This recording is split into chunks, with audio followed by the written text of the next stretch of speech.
by a gentleman with a very hard name, Mark van Ameringen. Definitely Dutch. Karibu sana. What exactly do you do? I mean, because the question of nutrition is indeed a big one. In terms of specifics, what exactly do you do to curb this problem?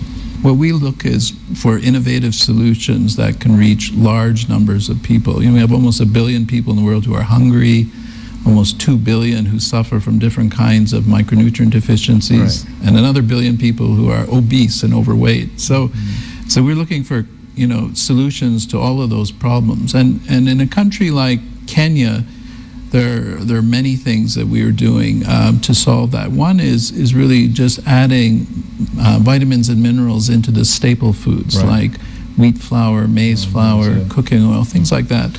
And that just adds something into the diet which is missing, and it addresses very easily a major challenge around malnutrition, and then the market really picks that up on its own. So, so we look at, that's an example. We also look at how do you make the agriculture system produce better and nutritious food. I mean, most Kenyans are eating monotonous diets of mainly maize meal, and that isn't going to make them healthy, and it isn't very nutritious. What is the threat of malnourished society? Well, at different levels. I mean, when you know, for a malnourished child, I mean, in most extreme case, they will die. Right.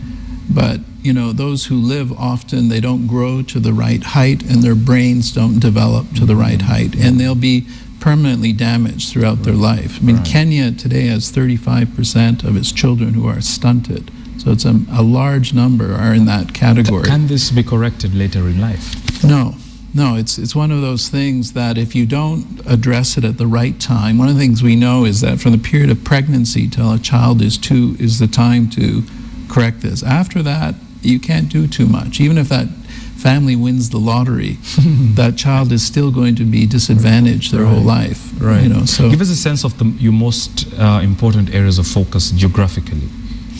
Well, at one level, we're looking at a whole population in terms of these, like I was saying, the staple food fortification. It's going to reach everybody. Wherever processed foods go, it will reach.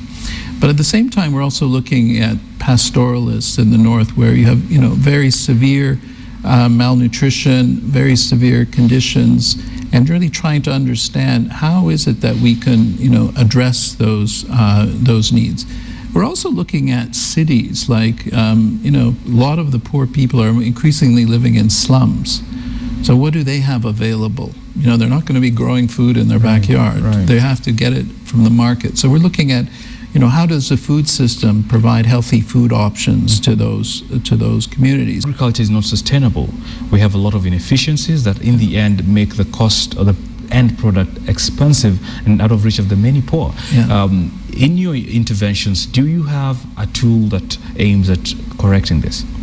You know, you hit a key question there, and that it's true. A lot of the agricultural system is very inefficient, and Kenya should be a huge agricultural exporter, and it's an importer, and much of the land is not used well.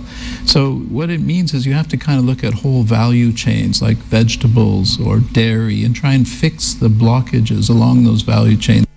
You have to make a diverse diet available and affordable, you know, so that there's no reason that vegetables should not be available all year round. Mark van Ameringen, many thanks for coming to the News Desk. Thank you for having me. Thanks so much. Thank you. Great.